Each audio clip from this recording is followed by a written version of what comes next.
വലിയ നഷ്ടമാണ് നമ്മുടെ രാജ്യത്തെ സംബന്ധിച്ച് തന്നെ എന്ന് പറയാം. ആശാ ഭോസ്ലെയുടെ വിയോഗം 92-ാം വയസ്സിലാണ് ആശാ ഭോസ്ലെയുടെ വിയോഗം സംഭവിക്കുന്നത്. കഴിഞ്ഞ ദിവസം നെഞ്ചുവേദനയെ തുടർന്ന് ആശുപത്രിയിൽ പ്രവേശിപ്പിച്ചിരുന്നു. ആരോഗ്യ സംബന്ധമായ പ്രശ്നങ്ങൾ കുറച്ച് നാളായി അവരെ അലട്ടിയിരുന്നു. അപ്പോൾ പോലും നേരത്തെ ഗായത്രി സൂചിപ്പിച്ചതുപോലെ ഏതാണ്ട് ഒരു വർഷം മുൻപ് വരെ പോലും പല തരത്തിൽ വേദികളിൽ ഒക്കെ സജീവമായി നിന്നിരുന്നു ആശാ ഭോസ്ലെ. ഇപ്പോൾ ആ വിയോഗം വലിയ വിടവ് സൃഷ്ടിക്കുകയാണ്. 20 ഭാഷകളിലായി 12,000-ഓളം ഗാനങ്ങൾ ബാക്കിയാക്കിക്കൊണ്ടാണ് ആശാ ഭോസ്ലെ വിടവാങ്ങുന്നത്. രാജ്യം പത്മവിഭൂഷൺ, ദാദാസാഹിബ് ഫാൽക്കെ പുരസ്കാരം ഉൾപ്പെടെ നൽകി ആദരിച്ച വ്യക്തിയാണ്.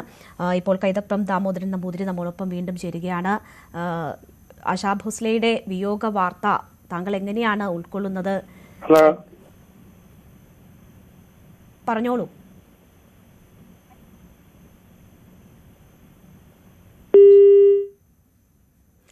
അദ്ദേഹത്തിന്റെ ഫോൺ വീണ്ടും കട്ടായിരിക്കുകയാണ്. ഞാൻ തിരിച്ചു വരാം അദ്ദേഹത്തിലേക്ക്.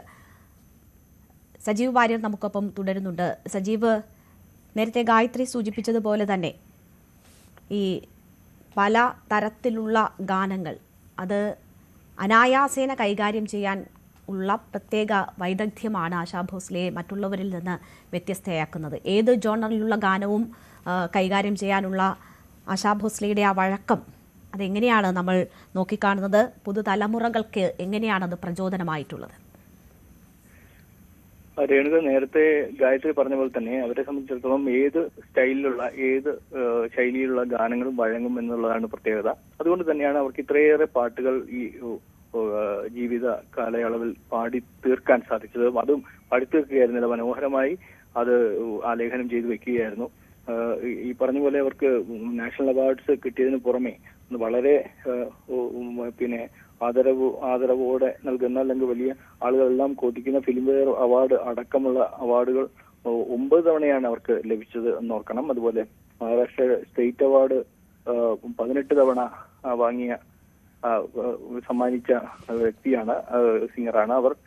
അവരുടെ ഫിലിംഫെയർ അവാർഡ്സ് ഏറ്റവും നല്ല മികച്ച പ്ലേബാക്ക് സിംഗറിനുള്ള ഫിലിംഫെയർ അവാർഡ് ഒരു കാലത്ത് വലിയ തോതിൽ ആഘോഷിക്കപ്പെട്ട ഒന്നായിരുന്നു. മുംബൈയിൽ വലിയ വേദികളിൽ നടക്കുന്ന ചടങ്ങുകളിലാണത് നൽകിക്കൊണ്ടിരുന്നത്.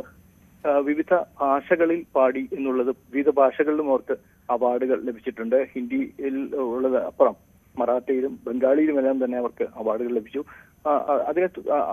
അത് കൂടാതെ വിവിധ ഏരിയകളിൽ പോയി, അതായത് വിവിധ സംസ്ഥാനങ്ങളിൽ പോയി അവർ ഗാനങ്ങൾ ആലേഖനം ചെയ്യുന്ന ഒരു സാഹചര്യം ഉണ്ടായിരുന്നു. ഇത്രയേറെ യാത്ര ചെയ്ത് വിവിധ റെക്കോർഡിംഗ് സ്റ്റുഡിയോകളിലാണ് അവർ പാടിക്കൊണ്ടിരുന്നത്. എല്ലായിടത്തും അവരുടെ യാത്ര തന്നെ, അവരുടെ ജീവിതയാത്ര തന്നെ ഇതിന് വേണ്ടിയുള്ളതായിരുന്നു എന്ന് പറയാം. കാരണം അവർ നേരത്തെ ഗായത്രി സൂചിപ്പിച്ചിരുന്നു, മണിക്കൂറുകളോളം നീണ്ട പരിശീലനമാണ് അവർ കൈക്കൊണ്ടിരുന്നത്. മിക്കവാറും ഇപ്പോൾ യേശുദാസ് ആണെങ്കിലും ലതാ മങ്കേഷ്കർ ആണെങ്കിലും ഒക്കെ തന്നെ ഏറെ വൈകും വരെ ഒരു ദിവസം 8 മണിക്കൂർ 9 മണിക്കൂറും അവർക്ക് പ്രത്യേകിച്ച് പ്രോഗ്രാംസ് ഇല്ലാത്ത അല്ലെങ്കിൽ റെക്കോർഡിങ്സ് ഇല്ലാത്ത ദിവസങ്ങൾ, അത് അപൂർവമാണെങ്കിൽ പോലും അത്തരം ദിവസങ്ങളിൽ അവരുടെ പരിശീലനം നീണ്ടു പോകും. വീട്ടിൽ ശ്രുതി ഇല്ലാത്ത ഒരു സമയമുണ്ടാകില്ല. ഗസൽ പോലെ വളരെ വെർസറ്റൈലായിട്ട്, അതായത് ആലപിക്കാൻ ബുദ്ധിമുട്ടുള്ള ഏറ്റവും മനോഹരമായ ഗസലുകൾ പാടി വെച്ചിട്ടുള്ള ഒരു ഗായികയാണ് ആശാ ഭോസ്ലെ എന്ന് പറയാം. അതുപോലെ അന്നത്തെ ഏറ്റവും പ്രഗത്ഭരായിട്ടുള്ള സംഗീത സംവിധായകർക്കൊപ്പം പ്രവർത്തിച്ചിട്ടുണ്ട്. ലക്ഷ്മികാന്ത് പ്യാരലാൽ, അതുപോലെ ആർ ഡി ബർമൻ, ഇതുപോലെ മറ്റ് പ്രമുഖ സംഗീത സംവിധായകർക്കൊപ്പം തന്നെ അവർ വർക്ക് ചെയ്തിട്ടുണ്ട്. എല്ലാം മികച്ച ഗാനങ്ങളായി പുറത്തു വരികയും ചെയ്തു.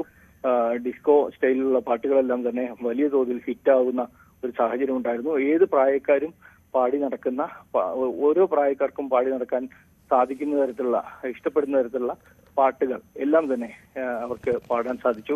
ഗസൽ ഇഷ്ടപ്പെടുന്നവർക്ക് ഏറ്റവും മികച്ച ഗസലുകൾ, അതുപോലെ ഈ അടിച്ചുപൊളി ഗാനങ്ങൾ വേണ്ടവർക്ക് അത്, അങ്ങനെ ഏത് പ്രായത്തിലുള്ള ഏത് ജോണർ ഇഷ്ടപ്പെടുന്ന ആളുകൾക്കും ഇഷ്ടമാകുന്ന ഏറ്റവും മികച്ച ഗാനങ്ങൾ നൽകാൻ സാധിച്ചു എന്നുള്ളതാണ് ആശാ ഭോസ്ലെയുടെ പ്രത്യേകത.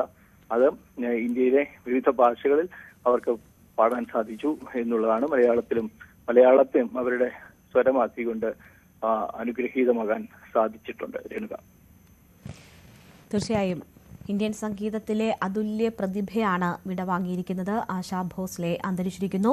92-ാം വയസ്സിലാണ് അന്ത്യം സംഭവിക്കുന്നത്. കഴിഞ്ഞ ദിവസമാണ് ആരോഗ്യം മോശമായതിനെ തുടർന്ന് മുംബൈയിലെ ബ്രീച്ച് കാൻഡി ആശുപത്രിയിൽ ആശാ ഭോസ്ലെയെ പ്രവേശിപ്പിച്ചത്.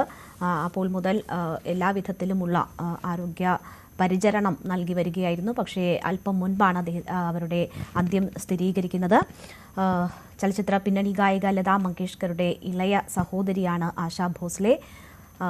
10-ാം വയസ്സിലാണ് പിന്നണി ഗാന രംഗത്തേക്ക് ആശാ ഭോസ്ലെ വരുന്നത്. അതിനുശേഷം പതിറ്റാണ്ടുകളുടെ കാലയളവാണ്. ഏറ്റവും കൂടുതൽ പാട്ടുകൾ റെക്കോർഡ് ചെയ്തതിൻ്റെ ഗിന്നസ് ബുക്ക് ഓഫ് വേൾഡ് റെക്കോർഡിൽ ഇടം പിടിച്ച ഗായിക കൂടിയാണ് ആശാ ഭോസ്ലെ. ഏതാണ്ട് 11,000-ത്തിലധികം ഗാനങ്ങളാണ് അവരുടെ ശബ്ദത്തിൽ ഉള്ളത്. അങ്ങനെയാണ് ഗിന്നസ് ബുക്ക് ഓഫ് വേൾഡ് റെക്കോർഡിൽ ആശാ ഭോസ്ലെ ഇടം പിടിക്കുന്നത്.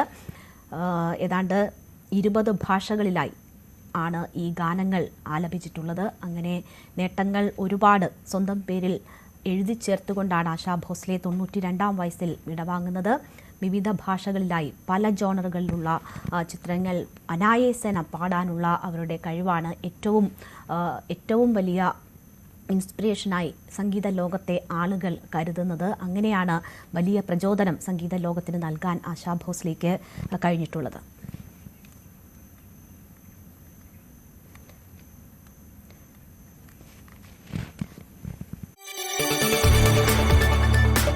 കൂടുതൽ വാർത്തകൾക്ക് news 18 Keralam YouTube channel subscribe ചെയ്യുക.